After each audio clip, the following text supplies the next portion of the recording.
Friends, अब तक हमने देखा है कि फाइनेंशियल प्लानिंग 25 से 35, 35 से 45, 45 से 55 और 55 से 65 ये जो एज बैंड है इसमें हम लोगों को कैसे करना है आज हम देखने जा रहे हैं। जो 65 प्लस जो एज ग्रुप है यानी कि द गोल्डन एज ग्रुप, उसमें आके हमको कैसे फाइनेंशियल प्लानिंग करना है। पर एक चीज़ मैं बताना चाहूँगा कि ये जो एज ग्रुप है गोल्डन ईयर्स 65 टू 75, इसमें एक्चुअली फाइनेंशियल प्लानिंग जो है उससे भी ज़्यादा इम्पॉर्टेंट है लाइफ का प्लानिंग।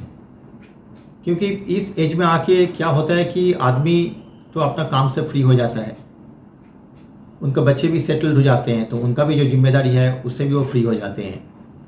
और ये जो टाइम है ना, घूमने फिरने का टाइम है। तो इस टाइम में आपको सबसे ज़्यादा जो ज़रूरत है वो है आपका मेडिक्लेम यानी कि हेल्थ इंश्योरेंस। तो आपको सबसे पहले इंश्योर करना है कि आपके पास हेल्थ इंश्योरेंस इस एज में आके आपके पास अवेलेबल है या नहीं है। नमस्कार दोस्तों, I am Subrato Sinha and you are watching my YouTube channel experiments with success.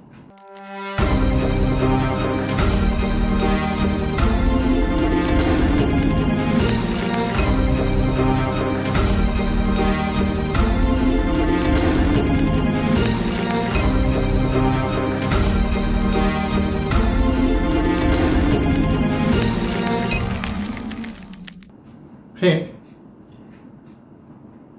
इस एज में आते आते आपका जो हेल्थ इंश्योरेंस पॉलिसी है उसका प्रीमियम जो है ना एवरी 5 इयर्स बढ़ता रहता है। तो उससे बचने का क्या तरीका है? आप ऐसा कर सकते हैं कि बहुत सारा ऐसा भी पॉलिसी है जो डिडक्टेबल पॉलिसी है यानी और टॉपअप पॉलिसी है। उसमें क्या होता है कि आपका जो प्रीमियम पोर्शन है वो थोड़ा कम रहता है, पर उसमें एक डिसएडवांटेज ये है कि मान लीजिए सपोज़ आपका हॉस्पिटल का बिल 3 लाख आया या 4 लाख आया, तो उसमें क्या है जो पॉलिसी के हिसाब से हो सकता है कि जो फर्स्ट 1 लाख या 1.5 लाख वो पेएबल ना हो, और उसके बाद का जो अमाउंट है वो आपको इंश्योरेंस कंपनी की तरफ से मिल जाता है। तो अगर आपको कुछ फाइनेंशियल कॉन्स्टेंट है तो आप इस टाइप का भी पॉलिसी ले सकते हैं, पर यह है कि आपके पास एक इंडिपेंडेंट पॉलिसी होना चाहिए, आपको किसी पर डिपेंडेंट नहीं रहना चाहिए। फ्रेंड्स, इस एज में आके सबसे ज़्यादा जिस चीज़ का ज़रूरत है वो है सस्टेनेबल कैश फ्लो। तो आपके पास अगर बहुत सारा प्रॉपर्टी है तो क्या करना है कि उस प्रॉपर्टी को आपको सेल करके उसको कैश में कन्वर्ट करना है, क्योंकि बहुत ज़्यादा प्रॉपर्टी रख के तो फ़ायदा नहीं है। तो इसीलिए जो भी आपका एडिशनल प्रॉपर्टी आपको लगता है कि आपको ज़रूरत नहीं है, आपका जो परिवार है उसके लिए ज़रूरत नहीं है, वो सबको आप लिक्विडिफाई करके उस कैश को आप यूज़ कर सकते हैं इस एज के दौरान।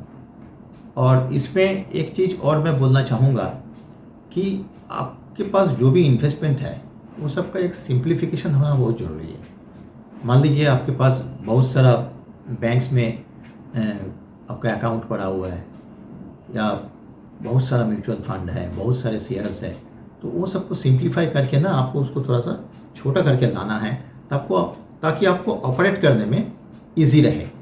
तो इस चीज़ का आपको ध्यान रखना है कि आपके पास जो भी बैंक अकाउंट है वो मिनिमम से मिनिमम हो, और आपका जो रीच है, मतलब आजकल तो इंटरनेट का ज़माना है, तो इंटरनेट बैंकिंग के ज़रिए तो आप कहीं से भी कहीं का काम कर सकते हैं। फिर भी आप जहाँ पे रह रहे हैं, आपका जो होम टाउन है, आपको ये इंश्योर कर लेना है कि आपका जो भी बैंक्स है वो होम टाउन में हो, ताकि अगर कुछ प्रॉब्लम ऐसा आ जाए तो आप उधर जाके अप्रोच कर सकें और उस प्रॉब्लम का सोल्यूशन आप निकल सकें। फ्रेंड्स, जनरली क्या होता है ना, इस एज में आके कुछ बैंक्स है जैसे कोऑपरेटिव बैंक, ये लोग कुछ इंटरेस्ट ज़्यादा पे करता है। तो उस चक्कर में आके क्या ना कि बहुत लोग उसमें ज़्यादा पैसा डाल देता है। और आजकल का जो सिनारियो है आप लोग देख रहे हैं कि बहुत सारा कोऑपरेटिव बैंक्स जो है मतलब उसका हालत बहुत ख़राब हो गया, क्लोज डाउन हो गया। तो मेरा ये सुझाव है कि आपके पास जो भी पैसा है, आपके पास अगर कुछ सरप्लस अमाउंट है तो उसको कोऑपरेटिव बैंक में ना रखें, नेशनलाइज्ड बैंक जो है या जो रेपुटेड बैंक्स है, प्राइवेट बैंक्स, उसमें आप रखें। और कुछ अगर सरप्लस आपके पास लग रहा है कि सरप्लस अमाउंट है तो उसको आप पेंशन स्कीम जो है उसमें निवेश कर सकते हैं, ताकि मंथली एक रिटर्न आपके पास आए और उस रिटर्न से जो है आप अपना जो रेगुलर एक्सपेंसेस है उसको आप मीट अप कर सकें। पर एक चीज़ ये भी मैं बोलना चाहूँगा, जो पेंशन स्कीम है उसमें पूरा पैसा एक साथ ना लगा दें, तो उसमें क्या होगा कि कभी ज़रूरत पड़ने पे लिक्विडिटी क्राइसिस आ सकता है, आप उसमें से फिर विड्रॉ नहीं कर पाएंगे। तो इसीलिए एक मिनिमम अमाउंट आप उसमें लगा के रखें, ताकि एक जो रेगुलर एक्सपेंसेस है उसके लिए एक रिटर्न आपको मिले और आपका लाइफ जो है आराम से चलता रहे। और सेकेंडली एक चीज़ मैं और बोलना चाहूँगा कि इस एज में आके आपके पास जो भी प्रॉपर्टी है उसको लिक्विडेट करें। और अब तक अगर आप ट्रांसफरेबल जॉब में थे, सेटल डाउन होना चाह रहे हैं, तो कुछ रिमोट प्लेसेस में आप अपना सेटअप को ना बनाएं, क्योंकि रिमोट प्लेसेस में क्या होगा कि आपको हो सकता है कि मेडिकल फैसिलिटी ठीक से ना मिले या कन्वेंस फैसिलिटी आपको ठीक से ना मिले। और इस एज में आके ना आपको नया तरीके से कुछ घर बनाना या इस टाइप का एक्टिविटी से अगर अपने आप को दूर रखे तो अच्छा है। तो ये मुझे लगा कि ये शेयर कर देना चाहिए। तो ये एक चीज़ बहुत ही ज़रूरी है और महत्वपूर्ण है कि हम आइसोलेटेड ना रहें इस एज में आके, और जो भी फ्रेंड्स रिलेटिव्स का जो सर्कल है उसी के अंदर अगर हम रह सकते हैं तो बहुत ही अच्छा है।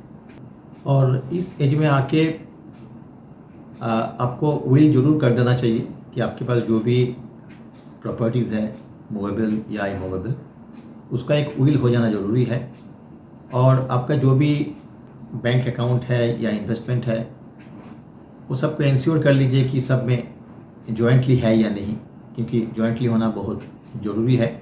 और एक चीज़ क्या है ना कि इस एज में आके कोई भी चीज़ को पोस्टपोन मत कीजिए। मतलब आपको कहीं पे घूमने जाना हो तो आप तुरंत निकल जाइए, आपको कुछ करना हो तो तुरंत कर डालिए, तो ज़्यादा पोस्टपोन मत करिए, क्योंकि ज़िंदगी का कोई भरोसा नहीं है। तो इस एज में आके जो भी चीज़ आपको लगता है कि अनफुलफिल्ड जो विशेस है, आप कुछ करना चाह रहे थे नहीं कर पाए अब तक, तो ये जो अनफुलफिल्ड विशेस है इसको आप पूरा कर लें। This is the right time, और इसको आप पोस्टपोन मत करें। और अंत में एक चीज़ मैं बोलना चाहूँगा कि कुछ ऐसा भी सुनने को आता है कि जैसे मान लीजिए आपके पास कोई एसेट है, कोई मकान है, तो कभी कभी क्या होता है ना कि कुछ क्लोज फ्रेंड्स या मान लीजिए आपका जो बच्चे हैं वो लोग आ जाते हैं कि हमको बिजनेस करना है तो उसके लिए हमको मॉर्गेज रखना है ये प्रॉपर्टी। तो इस एज में आके आप गलती से भी ऐसा ना करें।